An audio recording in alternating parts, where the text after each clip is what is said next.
Good evening, everyone, and welcome to the Amateur Radio Technician class, session number 7. During our previous session, we had a usual look at the curriculum progress. We then discussed the practice exams as we would usually encourage students. We went into the technical topics of schematics. We then discussed switches, transformers. We talked about the concept of rectification and the associated components known as rectifiers. We also discussed resonant or tuned circuits. Then back on components, we dealt with the single pole double throw switch. We discussed relays, also meters. We also considered what are integrated circuits or ICs, and also the component known as a voltage regulator. Then we discussed fuses. We talked about what shielded wires are, and then we had our usual question pool review. So the agenda for this evening, we will go into a little Q&A. I think we do have one question outstanding from the last session. Then have a look at our curriculum progress. Then we'll talk about practice exams. Then we go into the technical topics this evening, radio waves.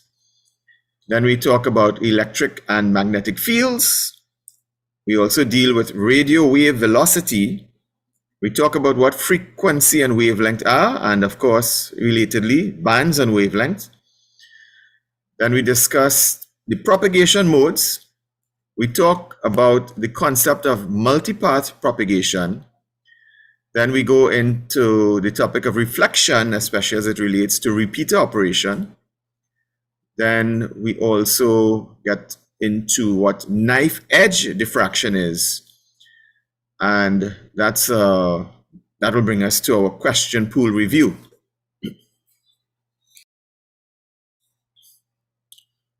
Right, so let's look at our question from the last session, outstanding question.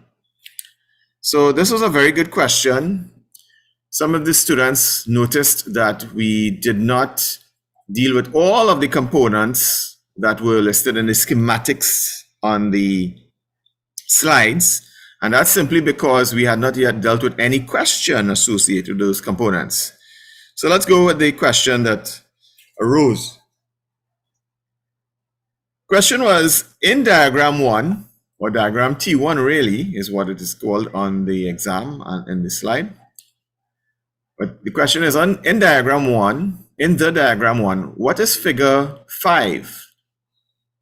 And it goes on to say, like a letter M, right? So the symbol that the participant was asking about is highlighted here in a red circle. And of course, there are several of them also on figure T1. This symbol is called the chassis ground. And what it means, or there are a couple of ways you can interpret anytime you see this symbol, chassis ground, and yes, it does look like a slanted M.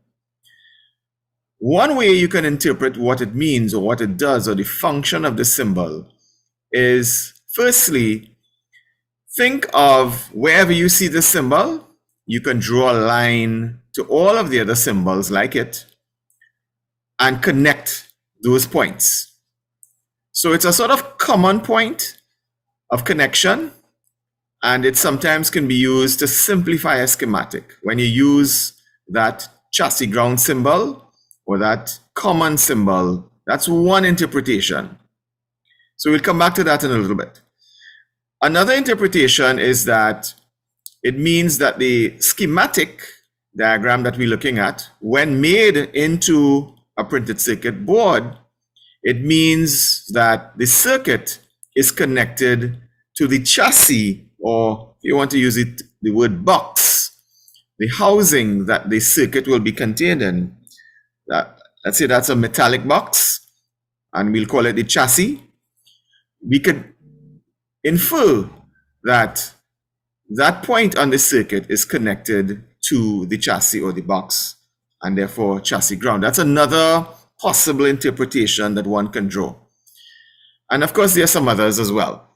But for our purpose, we will say that it means that all of the points on your schematic that has this chassis ground symbol, we can think of them as being connected directly with a line or lines.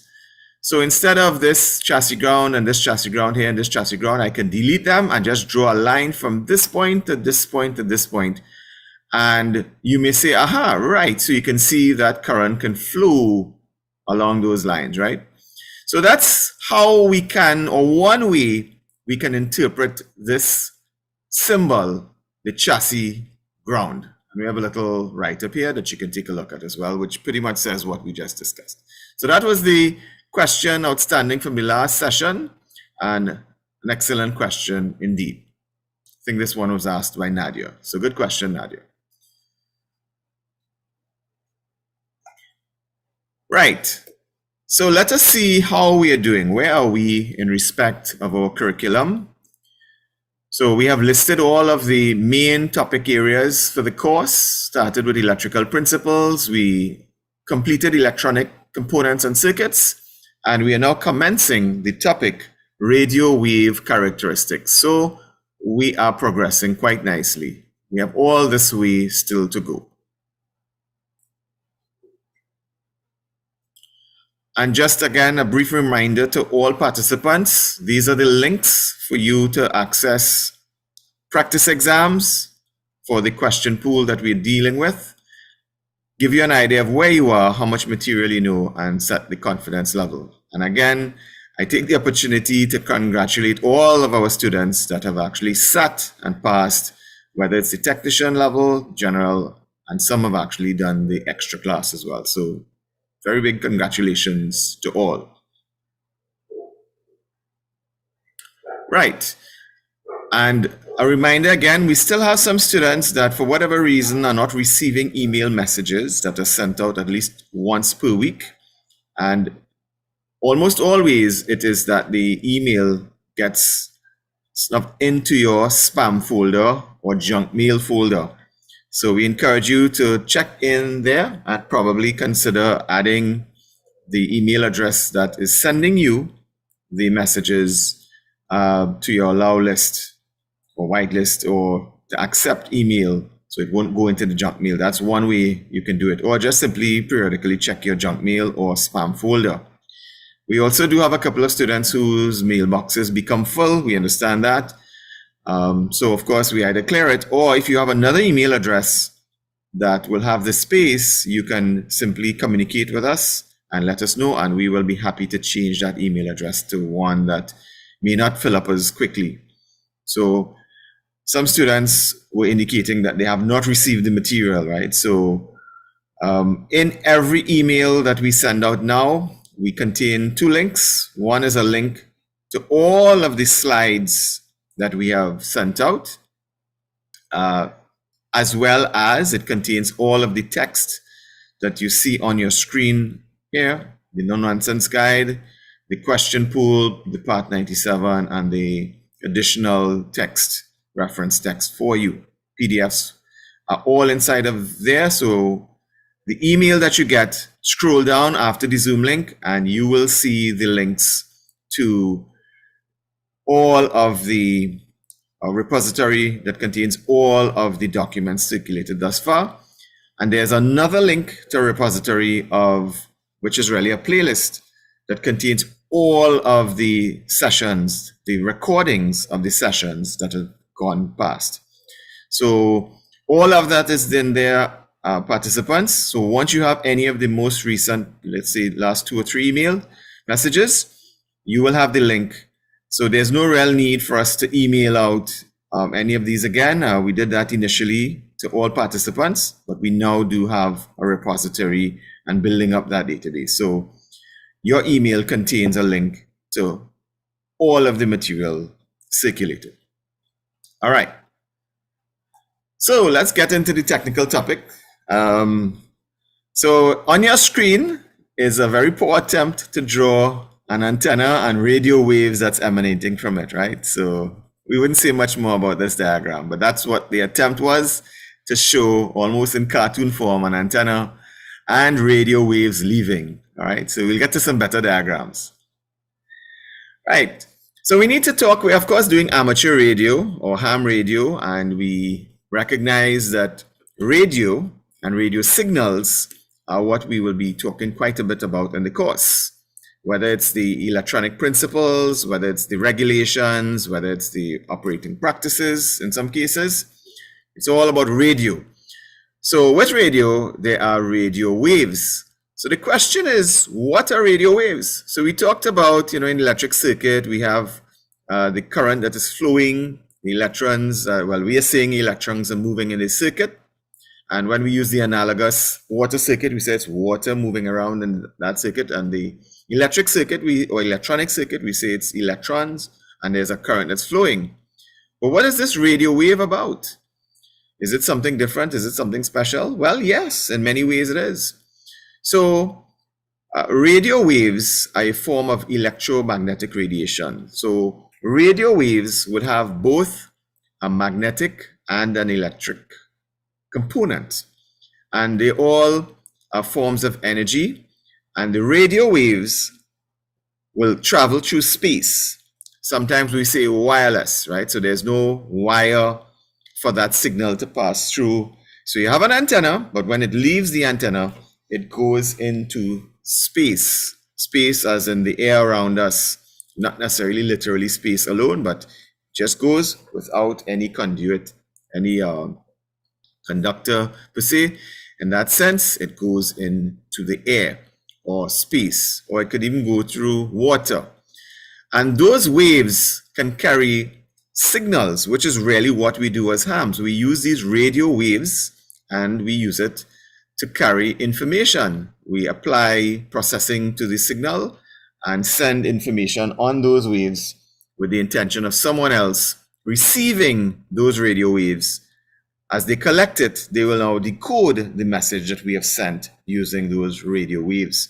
And those radio waves can travel pretty far. So if you think about it in your broadcast radio, whatever your favorite FM station is, if you listen to FM radio, you're actually listening to radio waves, or sometimes we say the airwaves. And there's a transmitter probably on some hill that's transmitting that radio signal. So let's say your favorite radio station is 95.1 FM, and there's a transmitter on that frequency. It's transmitting radio waves, and as you drive around or in your home, your radio receiver will receive that transmission. So it's the same kind of radio waves, and you recognize that you're receiving that transmission wirelessly. There's no cable connection between you and that broadcast transmitter. So let's recognize that radio waves, you don't see it, it's wireless, it goes through objects like air, water as well. Some objects will block radio waves, and we'll come to a bit of that in a bit. And however, one thing about radio waves, this very poor diagram that we showed earlier, you need an antenna for the radio wave to be transmitted and also received.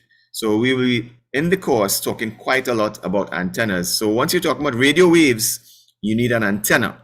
So an antenna tends to be some sort of metallic object. And we'll come to many types of antennas later on in the course. So bear in mind that once you have your antenna, you can transmit a radio signal. And how you do it is that you apply processing a signal to the wire, and an electromagnetic wave is produced. So if we were to look at our screen, we will see that a representation of that radio wave. And what this diagram is trying to emphasize to us, because we will need to know this, is that our radio wave consists of an electric field as well as a magnetic field.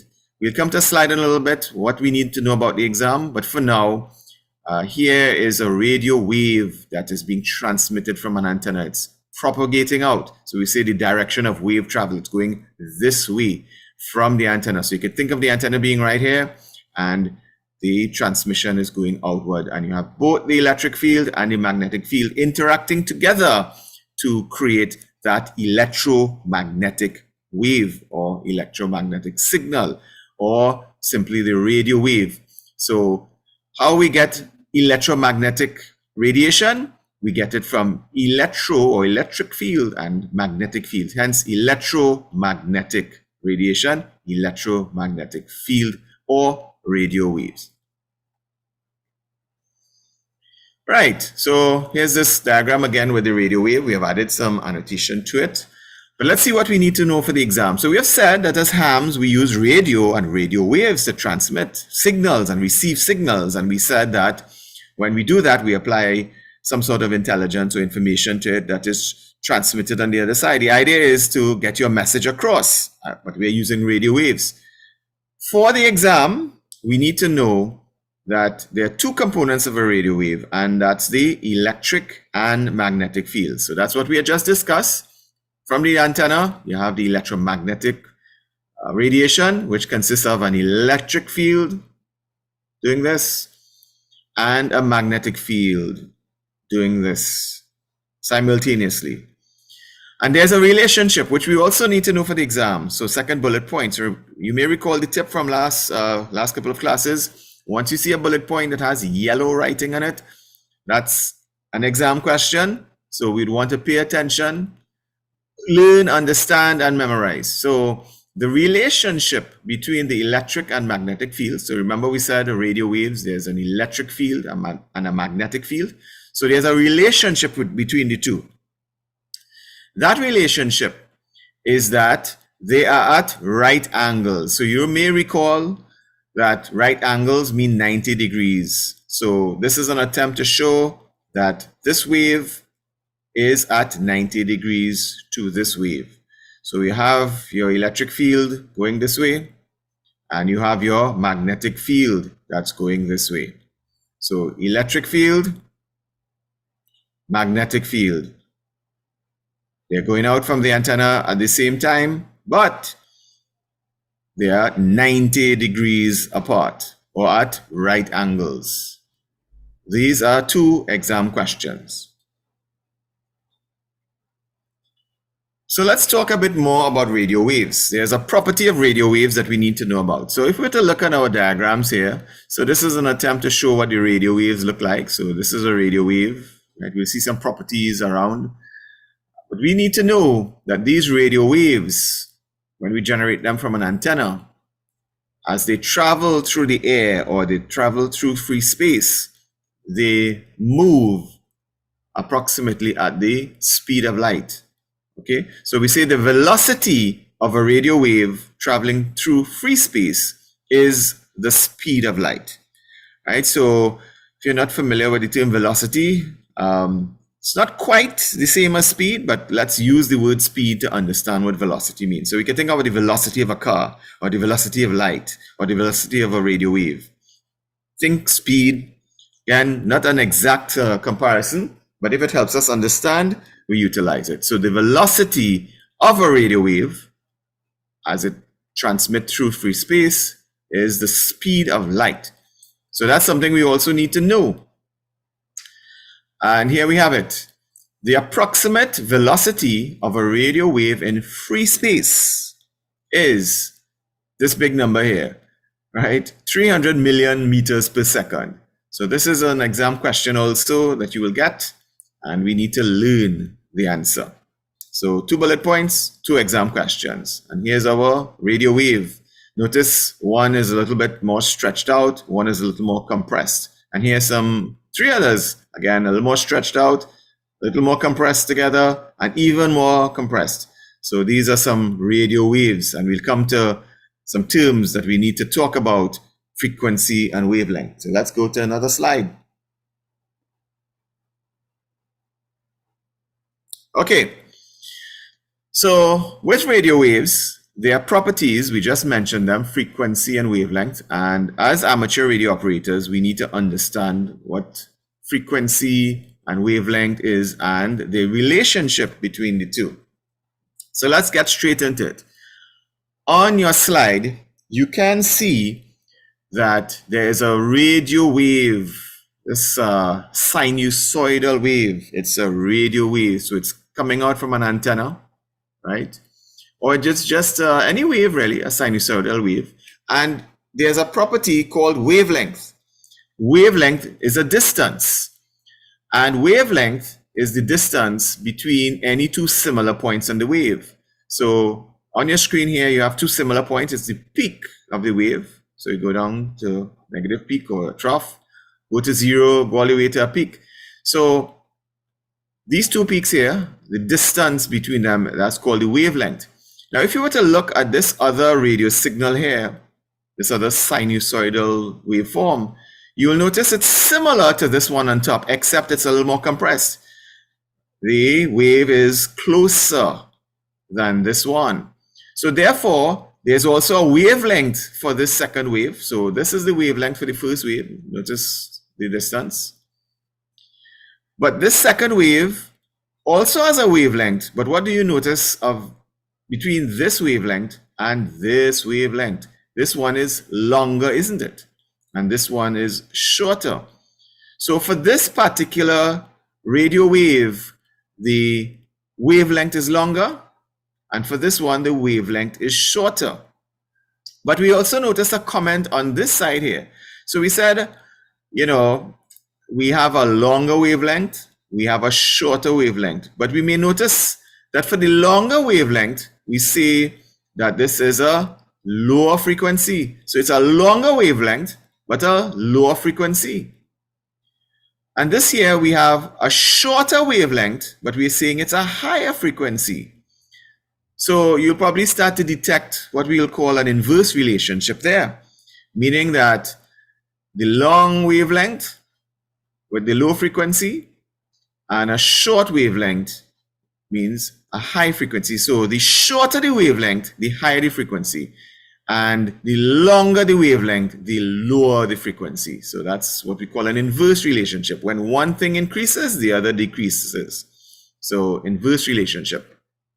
And the bullet point in yellow, that's an exam question. So we need to know that there's a relationship, and the relationship between wavelength and frequency is that the wavelength gets shorter as the frequency increases. So let's see if that is true. So we start off with one frequency. So we're transmitting. So our radio, we press our microphone and a radio wave goes out. So it's at one frequency, right? So this is the frequency and this is our wavelength. But we want now to change frequency on our radio. So we go to a higher frequency. So we punch in a different frequency, a higher frequency on our radio equipment, and we're about to transmit. And as we transmit, if we somehow able to see that signal, maybe on some sort of spectrum analyzer or some sort of scope, you see that the wavelength is now shorter compared to the initial signal. So initially you had a low frequency transmission and you had a longer wavelength. But as you went to a higher frequency transmission, the wavelength became shorter. So that relationship between wavelength and frequency is an important one, and we'll be harping on that over the next couple of slides. So this is another visual here. As the wavelength increases in this direction, the frequency increases in this direction, right? So it's an inverse relationship between frequency and wavelength. And we have a formula, as you guessed, in amateur radio, we have a couple of formulas. And this is one that establishes the relationship that we will come to see shortly in another slide. So we'll be putting up this relationship, that formula for you to show the relationship between wavelength and frequency. And we'll define the symbol for wavelength and the symbol that we're using for frequency. So we'll come to that in a little bit. Right. So there's a formula that establishes the relationship between frequency and wavelength.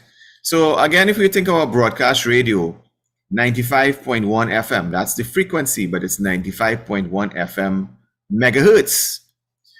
And the wavelength is when that broadcast transmitter is transmitting, there is a wave, sinusoidal wave going up and down that matches that frequency.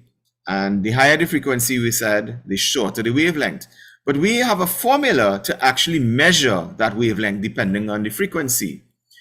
And it's a relationship we need to learn. It's something we need to know. It will help us in our calculations. So we have introduced it in the previous slide, and we're going to talk about it more now. And that is the relationship between wavelength and frequency. So this symbol on your screen that looks like an upside down Y, this is called the Greek letter lambda. And this symbol represents wavelength. And wavelength is given, we're using the metric system. So wavelength is given in meters. So wavelength uses lambda, and wavelength is given in meters.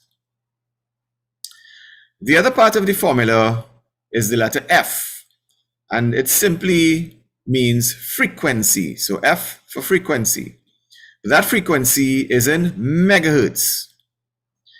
So to complete the formula, you'll notice that there's a number on the numerator. So we say wavelength is equal to this number 300. And you may remember previously we had 300 million something. So you're probably getting an idea of where that is coming from. If you were to guess that the number here represents something to do with the speed of light, you'd be quite correct. So this is the relationship that we need to learn, that wavelength is equal to 300 over frequency. But wavelength in meters and frequency in megahertz. The units are important because if you have to do a conversion, for you to use 300 here, you must be talking about frequency in megahertz or wavelength in meters. If you had frequency in kilohertz or hertz or gigahertz or something else, you need to convert it into megahertz to use this formula as is. Otherwise, you'll have to change that 300. So this is an easy way to learn this relationship formula between wavelength and frequency.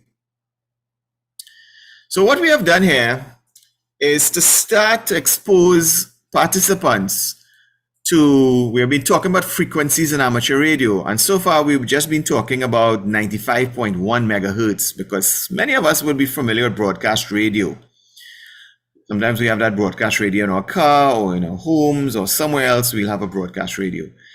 But we are now starting to foray into the field of amateur radio where we don't just talk about between 88 and 108 megahertz because that's broadcast radio. 95.1 is in that range.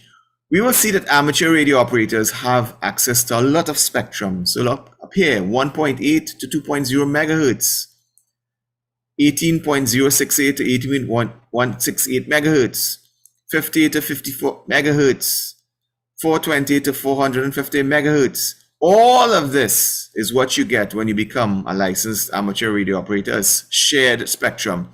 You, along with all other hams, are able to with your license, utilize, according to the regulations, these frequencies. So 95.1, it's not here because that's a commercial broadcast frequency. What we have listed here are the amateur radio frequencies. But if we think about it, these are the amateur radio frequencies. What's the closest to the broadcast? We said 88 to 108 is the broadcast range. 95.1 is somewhere in between. So amateur radio operators get access to 50 to 54 megahertz as well as 144 to 148 megahertz. So the radio broadcast band is between here, is inside of there. Right? So this is just starting to introduce the spectrum that hams use. You don't need to learn this for the exam, but we're trying to expose students a bit to the terminologies because very soon you will be getting exposed to radio frequencies. We also need to point out that when we refer to radio frequencies, we do not always only use frequencies to refer to frequencies. We may say that this frequency is in a particular band and we will use wavelength to describe. So hence on the right hand side here, stacked up next to each range of frequencies that hams or amateur radio operators use, we have the equivalent band or wavelength that is associated with the frequency spectrum ranges. Because hams will often say, they wouldn't say, well, I am going to the 144 to 148 megahertz band. They may hardly say that. They may give you a frequency in that range. They may say 147.930 megahertz. But they'll hardly say, oh, I'm going on the 144 to 148 megahertz band. A ham will quicker say, I'm going to the 2-meter band. So you would need to know that 2 meters represents 144 to 148. And next slide, we'll do a little calculation to show how we came up with that. How do we know that 144 megahertz to 148 megahertz is 2 meters? Well, you'll probably be guessing that we need to use this formula here. You'll be quite right. But we'll do a quick example to show and convince ourselves that 144 to 148 megahertz is a 2-meter band. Again, at this time, you don't need to learn this information, but we're trying to expose all participants the very important information as hams that we will need to know. So we have a bullet point to deal with here, but before I go to the bullet point, let me just cover some of the cryptic information on the right-hand side. And you'll see these slides being repeated from time to time. So one of the questions I did get from a student previously, and I did promise to put up a slide, so thank you very much for your patience. This is the slide that illustrates the question the student asked is, what are the frequencies that hams have access to? So the question was asked in Trinidad and Tobago. The question was even asked about technician versus the advanced class licensees. So we'll come to defining that a little further for the participant that asked that question, but we're just introducing for now the range of frequencies or the typical ranges of frequencies that hams have access to. Depending on your license class, you may not have access to some of these frequencies yet until you upgrade your license class. So we're just listing what's considered to be amateur radio frequencies that hams can have access to. But we're also adding some additional information here because we were talking about 144 to 148 megahertz as being the 2-meter band, but we also recognize that that is in the what we call the VHF part of the spectrum. So sometimes you'll hear about the VHF band, the UHF band, HF, you might even hear MF, shortwave, and so on. So we are trying to put some information here so that we could start to develop a context between all of these various terms we might start to hear about. So if someone says, but wait a minute, I'm the 2-meter band, but wait, the 2-meter band is between 144 and 148, at least in our region. But that is also in the VHF part of the spectrum. And just for good measure, we are saying what VHF is. VHF is any frequency between 30 and 300 megahertz. And you'll see we say what UHF is, HF, and so on. So there will come a time where you will need to learn some of these for the exams. But for now, we're just putting reference information, extra information. So let's actually deal with the bullet point that we need to learn for the exam. We just discussed it. In addition to frequency, the approximate wavelength in meters is used to identify amateur radio bands. So this bullet point just kind of summarize what we went through here by taking you through these are the frequencies that hams use. We also refer to it in wavelength or meters and so on. So this, however, in all of what we just discussed is what you need to learn. So hopefully we would have understood what this bullet point mean by looking at actual frequencies and looking at the wavelength. So let me just deal with one more slide to actually calculate and show using this formula, trusty wavelength and frequency formula, to work out how did we get the 144 to 148 megahertz piece of spectrum or frequency is the 2-meter band. And you can do the same thing for yourself for all of the amateur radio bands. So we have it here for you on a platter, but I encourage you to work it out because that's how the understanding builds. But let's deal with one. And after this, we'll go to a break. So this is our formula, right? We said that wavelength is equal to 300 divided by frequency. But as we know, we had done the power formula, we did Ohm's law, and we know that we could move things around a bit, right? Yes. So through a process what we refer to as algebraic manipulation, we can move from this version of the formula where lambda or wavelength is equal to 300 over f, frequency, to get frequency is equal to 300 over wavelength. So if you are given frequency and you want to work out wavelength, you can do that. But what if you are given wavelength? You can work out frequency. So we're just showing the two forms of this equation, the formula. All right, so let's work something out. So we did say that we want to work out the 144 to 148 band, and we said that was 2 meters, right? So let's work it the other way. Let's say we know someone says, I'm going to use the 2 meter band to have a conversation with someone on amateur radio. I'm going to go on the air and talk to someone in the 2 meter band. They didn't say the 6 meter band. They did not say the 70 centimeter band. They did not say the 160 meter band. They said they're going on the 2 meter band. So how do I find out what frequency range is the 2 meter band? Right? We use our trusty formula in this form. So we say frequency is equal to 300 over the wavelength because we are given it's the 2 meter band and the 2 meter is the wavelength. So we substitute into the formula. So 2 meters is the wavelength. So we say F, which is frequency, is equal to 300 divided by the wavelength, which is 2. Quick calculation shows that the answer is 150. So frequency is equal to 150 and it's 150 megahertz. So what we do is we look to see what amateur radio spectrum is closest to 150. So is 150 around 50 to 54? No, it's not. Is it somewhere between 222 and 225? No, it's not. Is it somewhere between 7 and 7.3? No, it's not. But it is closer to between 144 and 148. It's just above, but it's closest here. So that's why in the previous slide, it says, in addition to the frequency, the approximate wavelength, right? That's why they're saying approximate, because it's not exact. 150 megahertz is not in the amateur radio band at all. That's commercial band. But we can work it out by putting in the 2 meter band, 2 into the formula, and we get 150, and we look for the closest actual frequency. So remember, we introduce you to the list of frequencies that hams actually have access to. You look for the closest one and you say, all right, 150 this is the one that's closely matching. So you can conclude that the 2 meter band is 144 to 148 for amateur radio operators. So we have some more slides on this. Let's take a quick break. We'll come back and deal with some more of this good stuff and some other concepts as well. So let's take a 2-minute break. Get up, take a little stretch, have some water, bathroom break, and we'll meet you back in 2 minutes.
Okay, everyone, let's see if we can make a start again.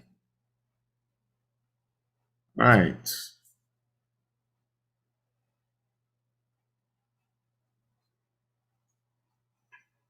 Right.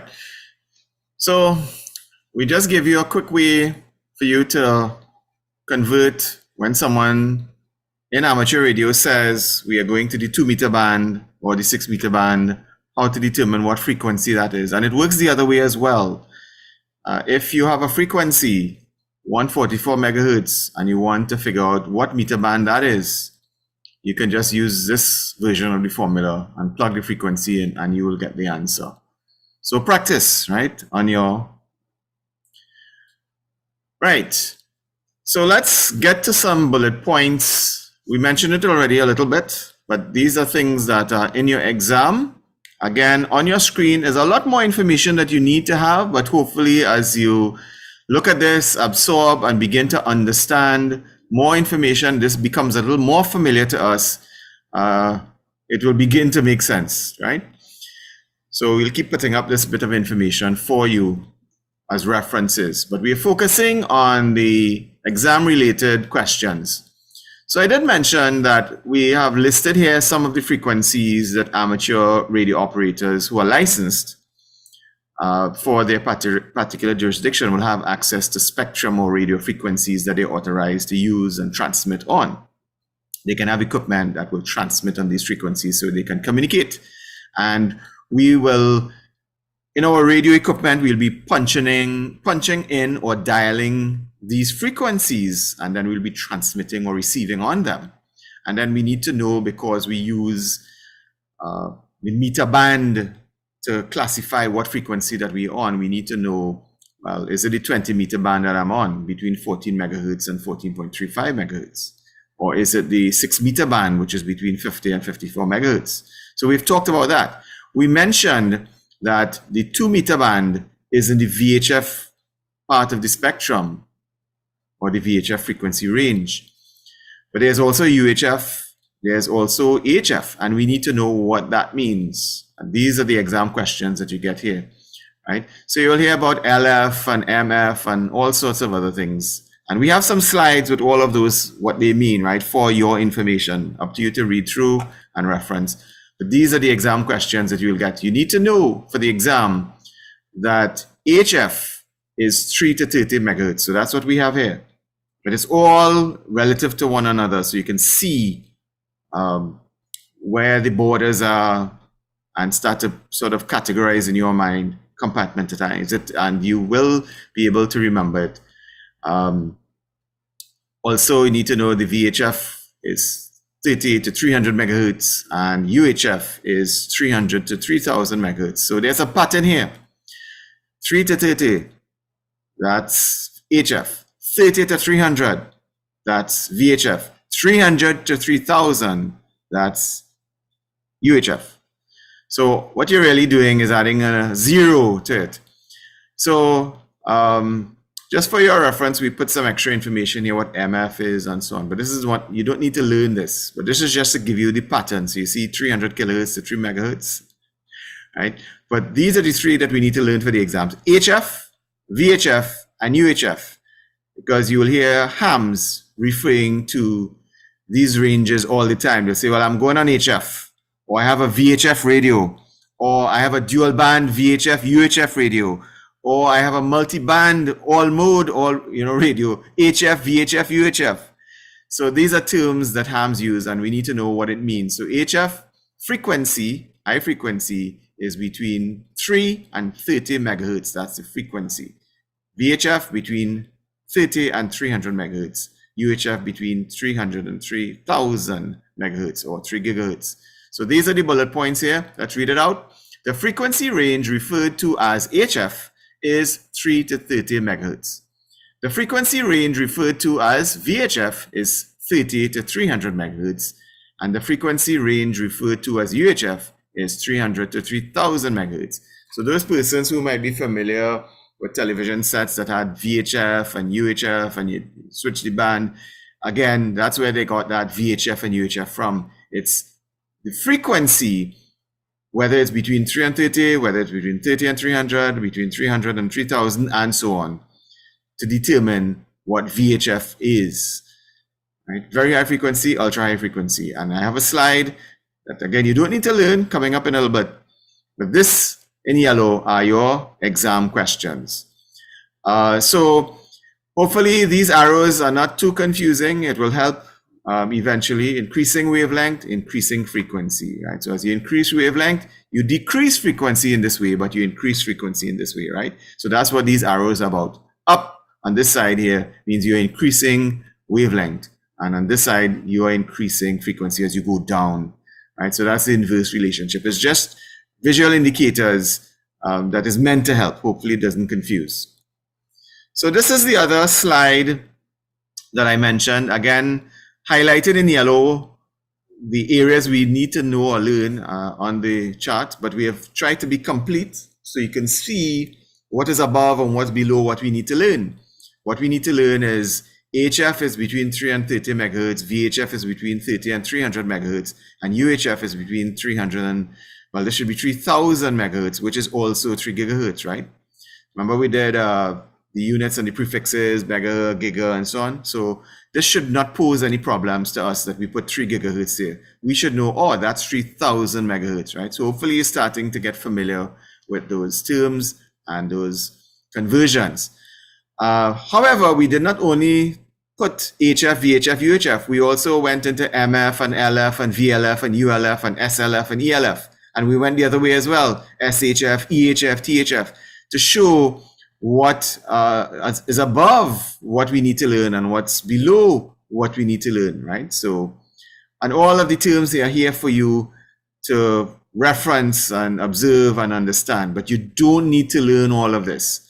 Essentially in the middle here is what we need to know for the exam, what HF is, what VHF is, UHF in terms of frequency. These are the exam questions. We put a lot of extra information here. Some people like to reference, you could work it out, calculate it yourself, but we're showing here what the wavelength is, because why wavelength is important, you'll see that the antenna length is the wavelength, or it's related to the wavelength. And you'll start to see some relationships that the higher the frequency, you'll find that the wavelength goes shorter and your antenna gets shorter. So that is something, as a ham radio operator, someone who's being trained on these principles, you'll all of a sudden start walking around the place looking at antennas and buildings and cars and start to guess what frequency range. You'll see a very long antenna and you say, whoa, okay, that might be VHF. And you see a very short antenna and you say, okay, that might be UHF. And then you see a very, very, very tall antenna. You say, okay, I'm speculating that's HF. Again, not always so, but you'll start to look at it and start to speculate in that way because you know the relationship between frequency and wavelength. All right, so again, just some extra visual information for if it will help us, right? So on your screen, we have a nice color diagram. Again, you see HF in the middle here, VHF, UHF, and then all some of the extra things we learned just now about SHF, EHF, we heard about them. And we may be wondering, okay, for those radio frequencies, what can we find on those frequencies? So this just shows in the VHF range, well, you know, you have television and so on, right? In this range here, you have what we call shortwave radio, AM radio, down here navigation, above here, satellite communication, radio astronomy, and it shows the wavelength as well, increasing the frequency in this way and the frequency increasing in this direction.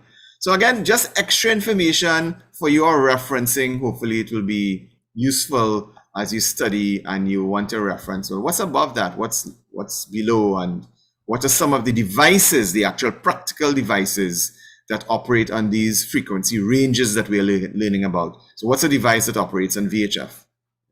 What's a device that operates on UHF? So you see here, Wi-Fi is in UHF. So you may not think that. You say, wait a minute, I thought UHF was for television and UHF radio and VHF was for only radio. No. Remember we said what UHF is defined as, what VHF is defined as. It's a frequency range, right? VHF, again, 30 to 300 megahertz. And UHF is 300 to 3000 megahertz or 3 gigahertz. Need to learn that for the exam, but hopefully this will help us with a bit of context. All right, let's do a couple more slides, a little bit more theory.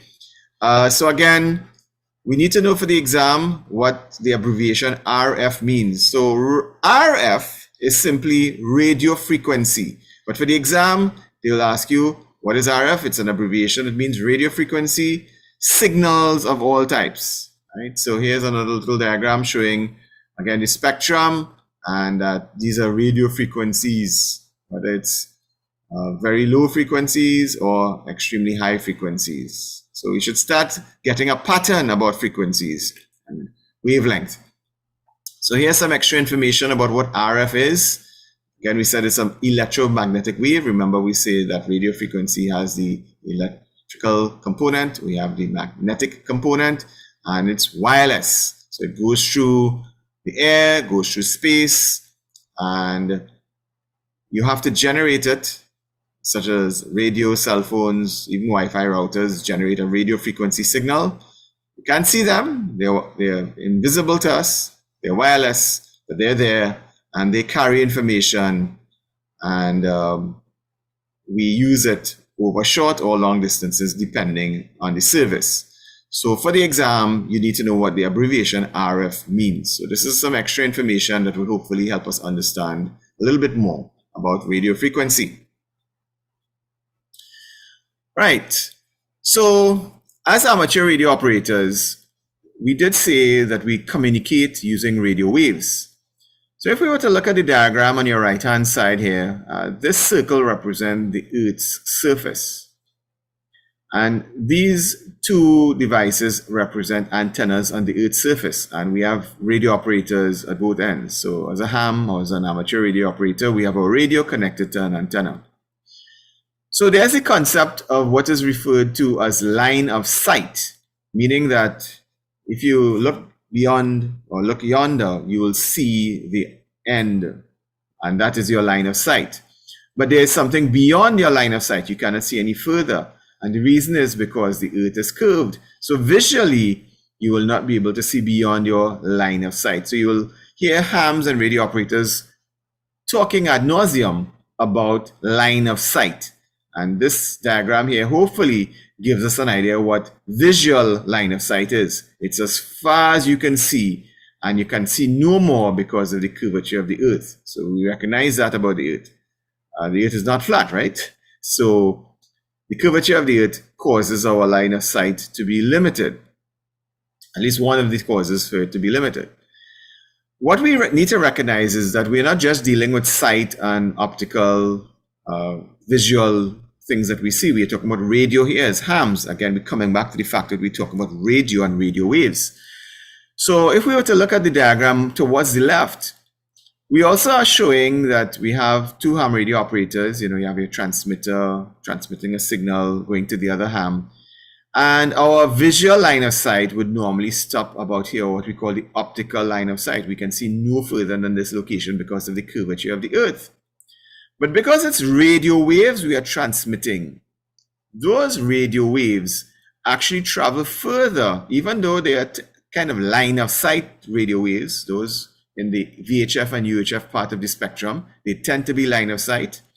And we'll talk a bit more in another slide.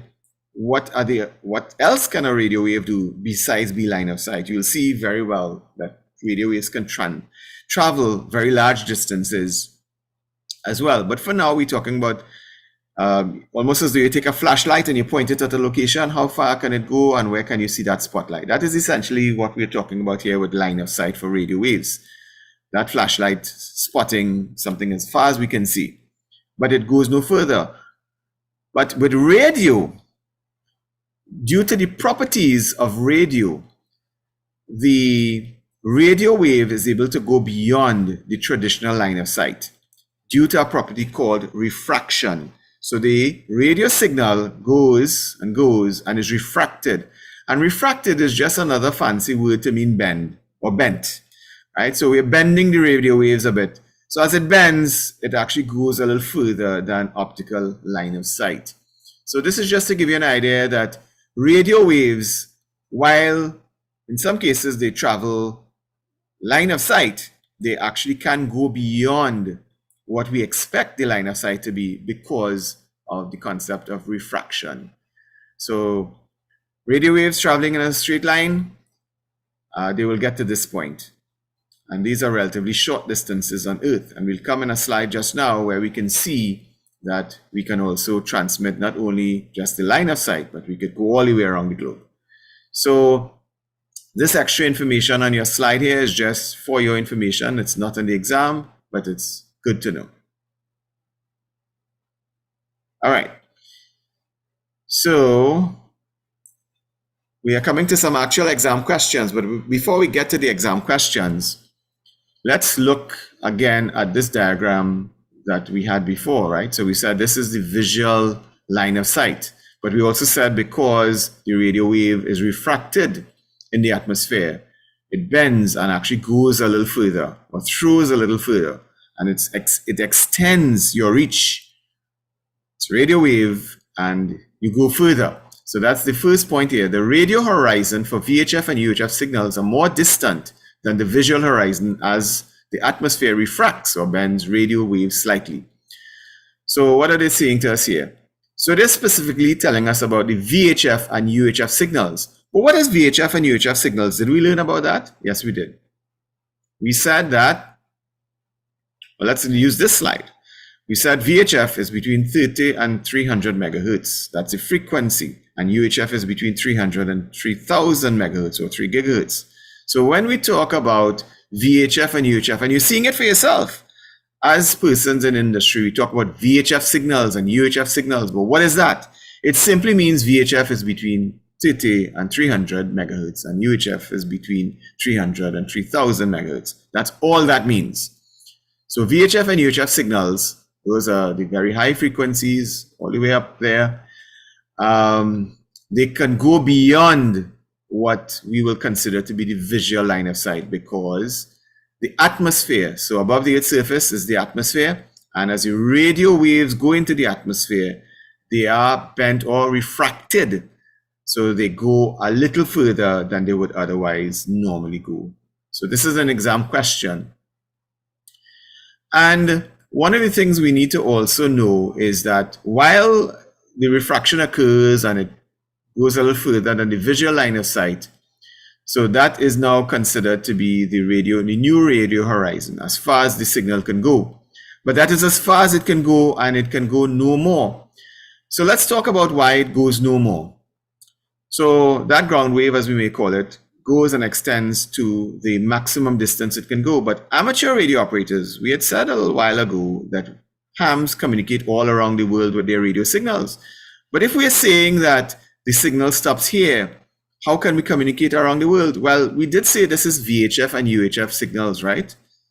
But there's HF. And this is one of the beautiful things about amateur radio. HF signals can propagate all around the world. How does it do it? Let's look at this diagram here. We have our Earth, and we have the atmosphere and the various layers.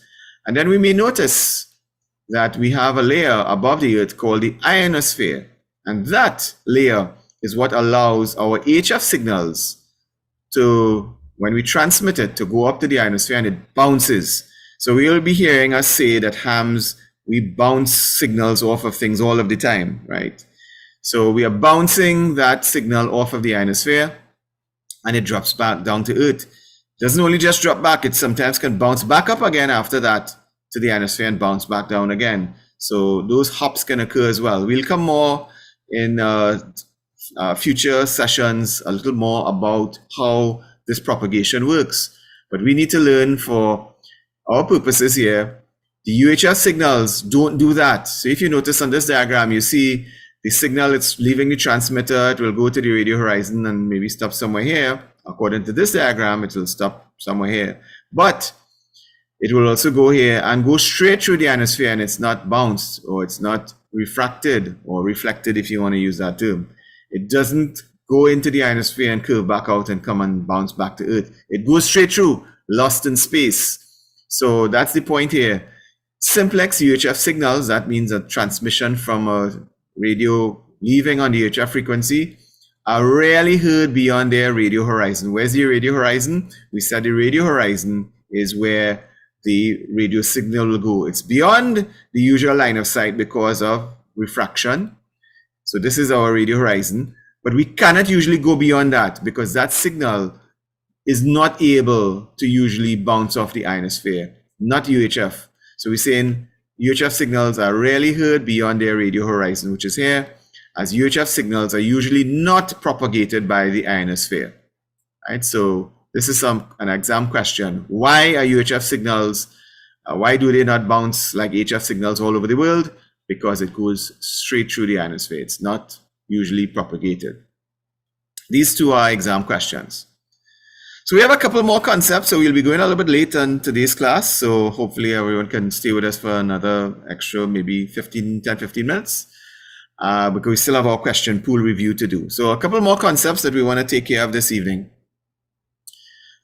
So again, on your screen, this is not, all of this information here is not on your exam. You can read this on your own time to understand the concept of multipath propagation.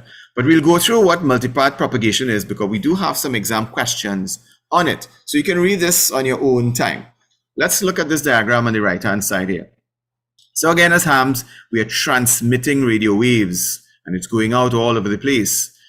And the radio waves will go and propagate and find that it will go directly to the receiver. So maybe this is a vehicle or maybe this is a person holding a radio. It could be a cell phone, whatever receiver this is. It could also be a transceiver, meaning it can also transmit. But the point is the radio signal leaves this transmitter and goes out in the various directions. Maybe it's a somewhat directional antenna, slightly directional. So it'll go generally in this direction and doesn't go too much in the others. But the signal leaves the transmitter and goes out. It can go directly to the receiver. So that's a direct signal here. It goes directly. But the signal, because it's going out all over the place, goes this way and meets a building or some other object. It could be a tree, it could be a water tank, it could be anything. It goes and it may reflect off of that building and arrive at the same receiver's location.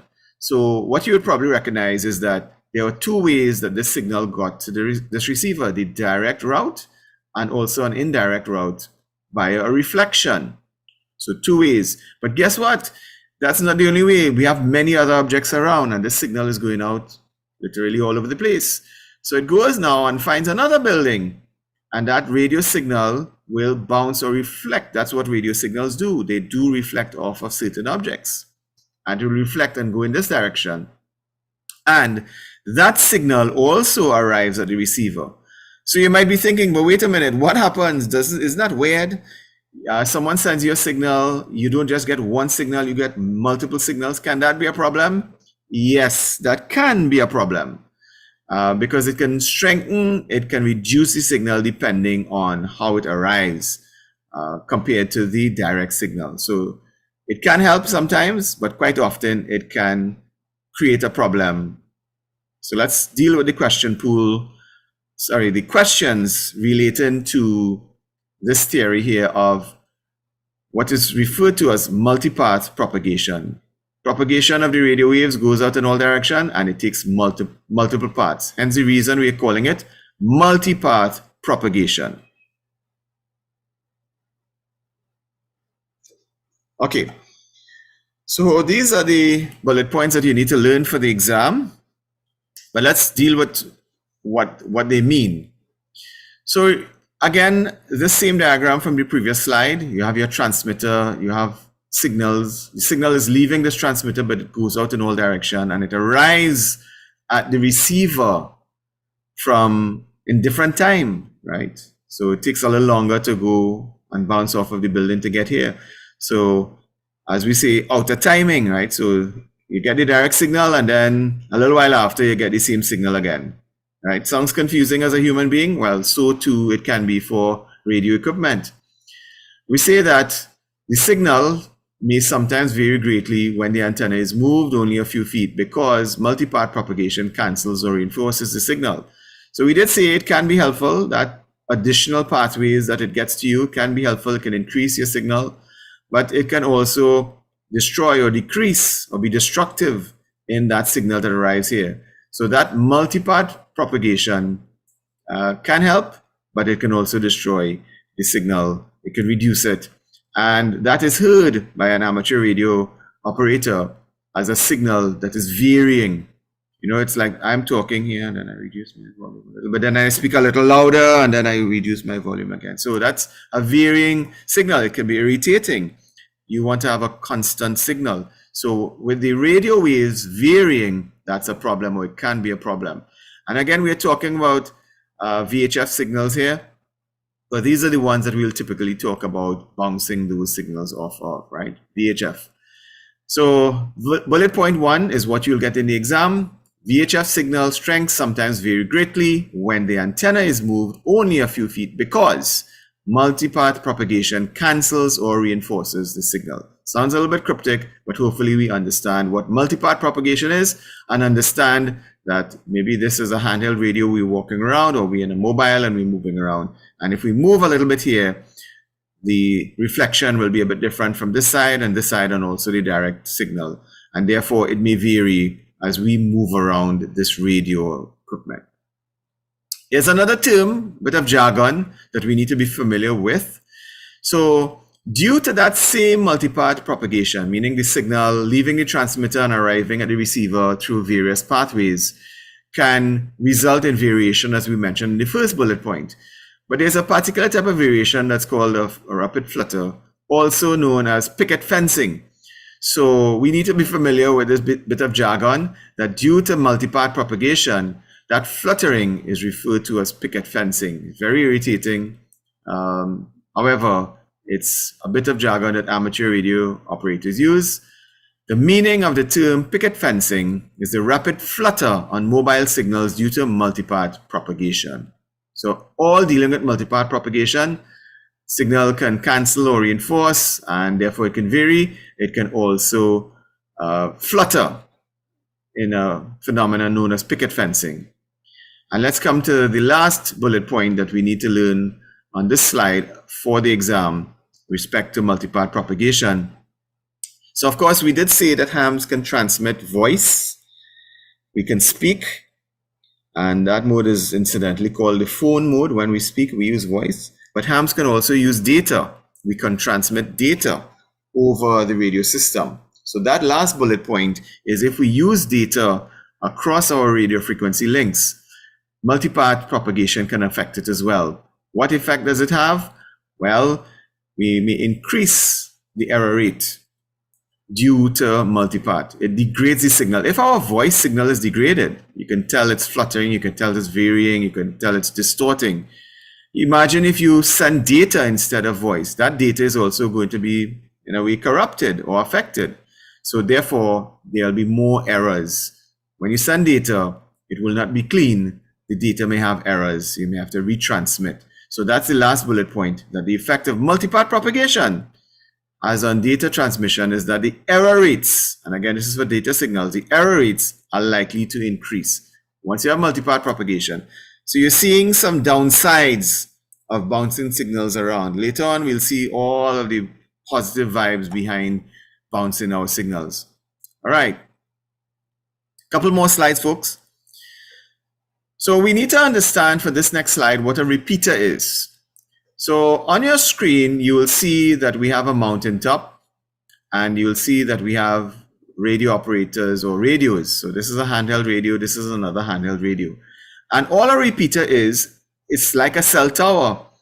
Our transmission will go from our radio to the tower, and then the tower will rebroadcast it. So one frequency go into the tower or the repeater, and it will retransmit simultaneously on another frequency so that everyone else who has a radio will be able to listen to our transmission. So that's basically what a repeater is. Because why we're dealing with repeaters now is because this bullet point talks about repeaters. So we don't want us to be unclear what a repeater is. Think a repeater as a cell tower, right? It's located high up, and it allows our signal to be heard and to be sent along or sent elsewhere to another user. So that's what a repeater is. Don't need to worry or know too much about the rest of it, right? You can look at this at your own time. We will be dealing with these diagrams later on in the course and also in the general. So let's talk about this bullet point here. It relates to signal reflection as a way to help communicate. So we did say that multipath propagation and the reflection of those signals can degrade your signal. But here is a way we can use the property of signals to be reflected on objects to our advantage. So imagine that this is my radio here on your screen. You're seeing this hopefully. This is my radio, and I want to speak to another operator on the other side of the hill. But when I try to reach the repeater, I cannot reach the repeater. My signal is not strong enough, or the pathway to the repeater is blocked, maybe where I am, maybe inside of a particular valley. I can take advantage of the property of those radio waves to reflect on objects, to go into a position, and especially if my antenna is one that could be directional, and we'll deal with antennas coming on later in the course. You'll get an appreciation for the various type of antennas. But suffice to say that antennas can be directional. I can put an antenna on my radio that I can point in a particular direction to cause my signal to go in a particular direction. And when I do that, I can say, let me point my antenna to reflect off of an object. And if I do that, it may be able to reach the repeater in an indirect way. So it doesn't go directly to the repeater. I reflect it off of an object. Maybe there's a big water tank on the hill, and my signal is not able to go directly to the repeater. But if I use a handheld, a directional antenna, and I point maybe to the water tank on the hill, when that signal gets to the water tank, it may reflect off of that water tank and may get to the tower or the repeater. And that's actually a thing, folks. Sounds a bit far-fetched, but as hams, you will be doing such experiments, and you may find it necessary to do that in an emergency situation or in some other instance where you cannot get your signal out. You're trying your best to get the signal out and communicate, and these are techniques. So let's deal with the bullet point. Exam question. When using a directional antenna, your station might be able to communicate with a distant repeater if buildings or obstructions are blocking the direct line of sight path by trying to find a path that reflects signals to the repeater. So hopefully what we just described is encapsulated in this exam question and bullet point. So it's a little bit long-winded, but hopefully what we have described, which is we have a radio, we're trying to get our signal to the repeater so others can hear us through the repeater, but maybe something is blocking that signal. But we find we have a directional antenna, and we find there may be something we could point it to cause the signal to be reflected off of the object, maybe a water tank, big, large metallic water tank. And it might that signal, our signal may be reflected to the repeater, and then the repeater now will retransmit our signal because the repeater has heard our signal and can now rebroadcast it. So that's all this here means. And this is how it's written in your exam in the question pool. So as is, hopefully we have understood the meaning. So let's deal with the final concept for the evening, and then we'll go straight into our question pool. Another bit of jargon, knife edge diffraction. So let's talk about what that is. So this is my transmitter. On your screen here, this is my transmitter. TX is short for transmit or transmitter. And this is my receiver on the opposite end of your screen. RX again is an abbreviation for receiver. So I'm trying to go from my transmitter to my receiver. And what I recognize here is that my signal will be blocked by these hills. So imagine this green here is a hill, and I'm here in the flat area, relatively flat area, and my colleague who I'm trying to send my message to, maybe it's an emergency message, is on the other side of the hill. So normally my signal will be blocked. It will not be transferred. It's being blocked by the hill. But I need to be aware that there's a technique or there's a property that might actually allow my signal still to get to the receiver, even though it's being blocked by this hill. There's no way this signal is going to go. It's going to be blocked and stop right here. But there is a concept with radio signals, that the radio signal, when it leaves the transmitter, even though it gets blocked here and may go off into space, all of that, there's something called knife edge diffraction, and it might actually allow the signal to hug this point here, that very sharp point, hug it and redirect it into this direction here. And then hug another sharp corner of a hill again and send it this way. Process called diffraction. So our signal may be diffracted and still get here, even though the line of sight doesn't exist. There's no line of sight. This person cannot see optically or otherwise normally. But our signal, and you'll find as hams, we will use these properties of objects and take advantage of them to get our signal across. So normally, no way our signal will get to the receiver because of the hill blocking the line of sight. But because of knife edge diffraction, very sharp corners of sharp edges of the hill will cause the signal to diffract like this. And it diffracts twice according to this diagram here. There are two hill peaks, very sharp, and it causes the signal still to overcome this hill. And that is knife edge diffraction. So let's deal with the two questions in the question pool.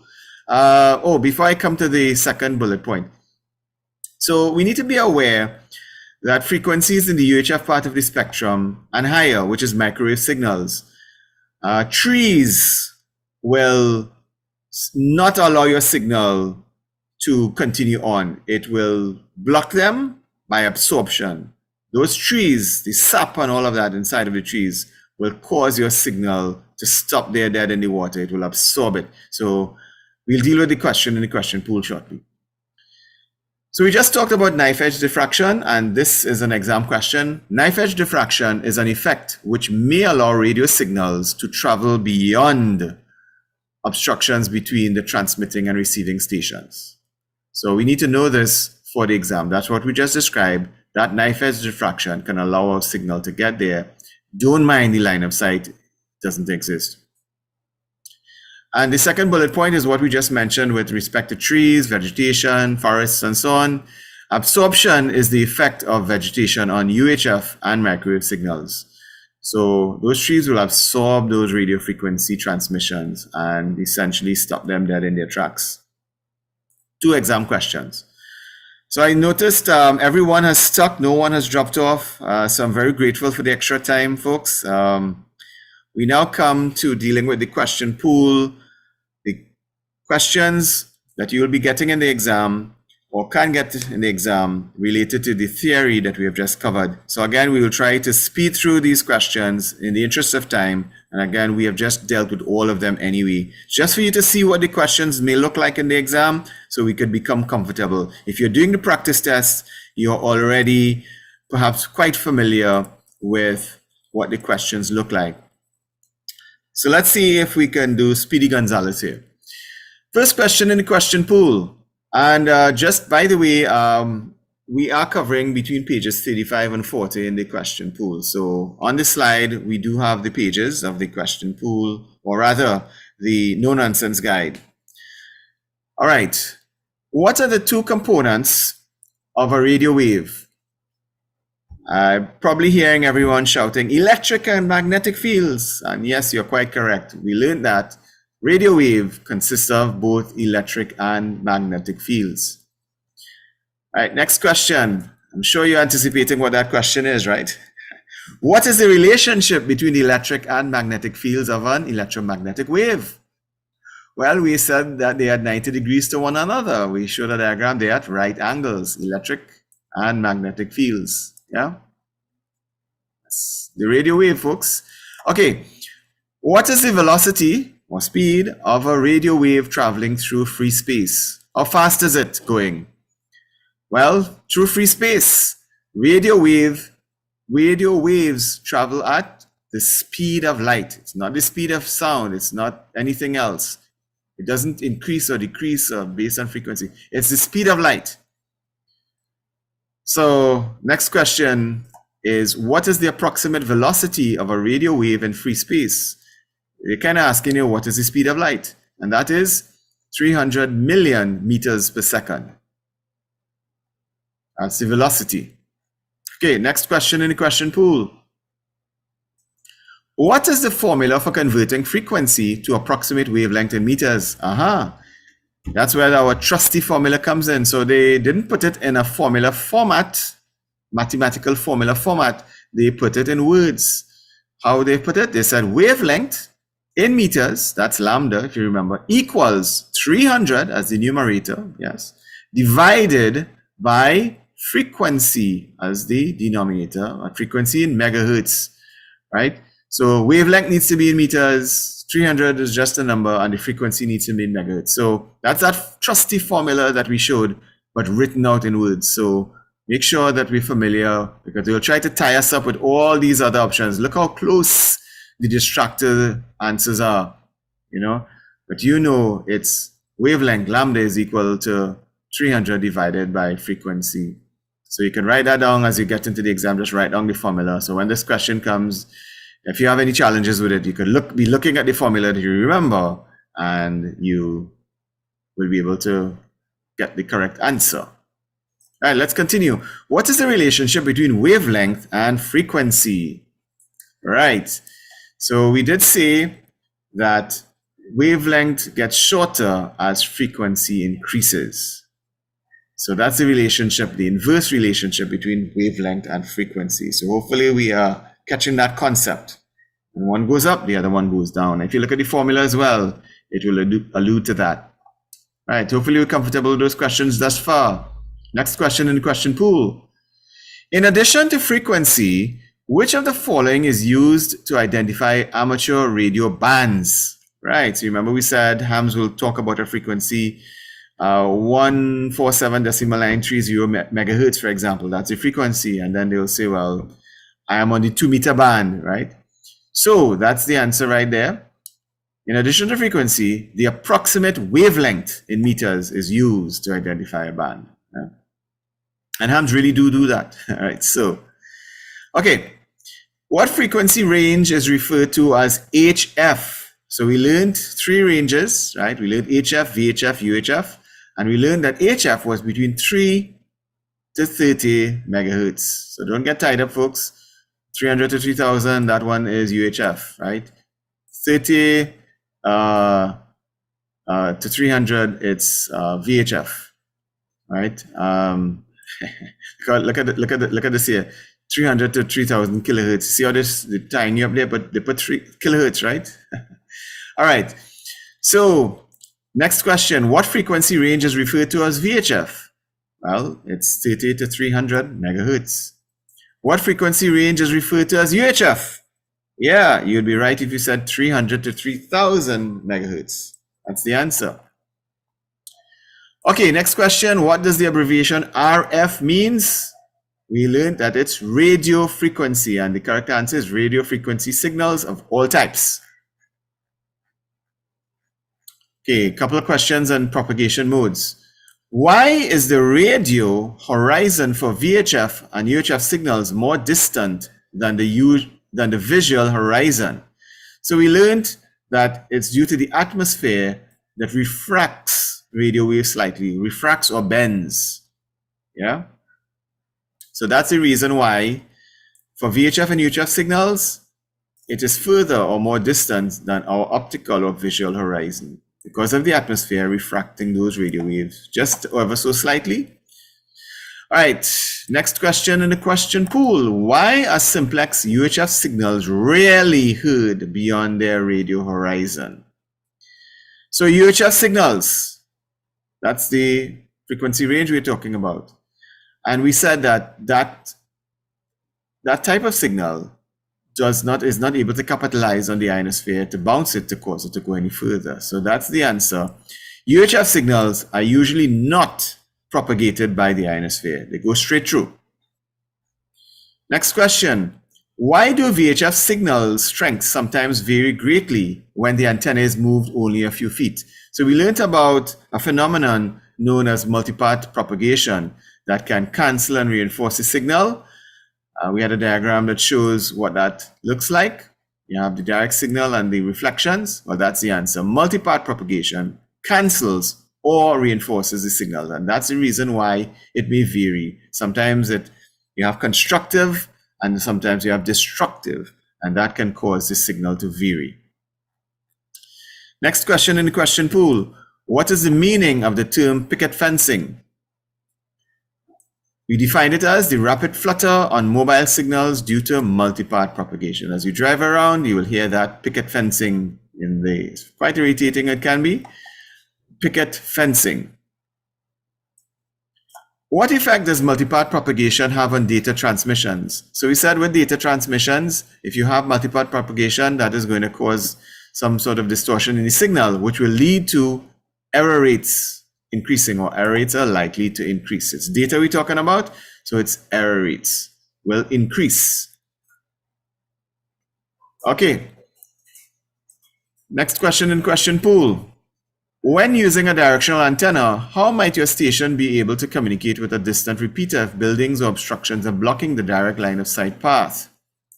So remember we had showed what a repeater is, how it works, and we said, well, if we cannot get to the repeater directly, let's try to find another way. Let's try to bounce our signal or reflect it off of something, so hopefully it will get to the repeater. So that's the answer. We try to find a path that reflects signals to the repeater.